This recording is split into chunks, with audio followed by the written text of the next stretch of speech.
আসসালামু আলাইকুম বন্ধুরা, কেমন আছেন সবাই? আমরাও ভালো আছি আলহামদুলিল্লাহ। তো বাচ্চাদের রিকোয়েস্টে বরাবরের মতো আজকে আমার রান্না করতে হলো। তাছাড়া বাচ্চাদের স্কুল কোচিং নিয়ে ওর মা খুব ব্যস্ত থাকে, তাই মাঝে মাঝে দু একদিন রান্না করতে হয়। দেশি কই মাছ ছোট হলেও আমাদের কাছে অনেক মজা, বাট বাচ্চাদের মাংস বেশি হওয়ার কারণে এই মাছটাই বেশি খেতে পছন্দ করে এবং নরম।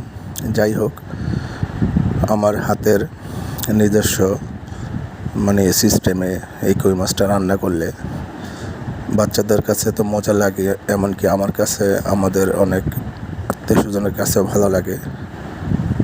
তাই রান্না করলাম, ইনশাল্লাহ ভালো হবে। প্রচণ্ড গরম তাপমাত্রা চলতেছে, সবাই পর্যাপ্ত পানি পান করুন, তরল খাবার গ্রহণ করুন, শাক সবজি ফলমূল খাওয়ার চেষ্টা করুন, বাহিরে গেলে ছাতা ব্যবহার করুন, নিজের প্রতি যত্ন নেন, বাচ্চাদের প্রতি যত্ন নেন। পরিবারের সবাই মিলেমিশে একত্রে মায়ার বন্ধনে অতিবাহিত করুন। সবাই ভালো থাকবেন, সবার জন্য শুভ কামনা থাকলো। Thank you, bye by.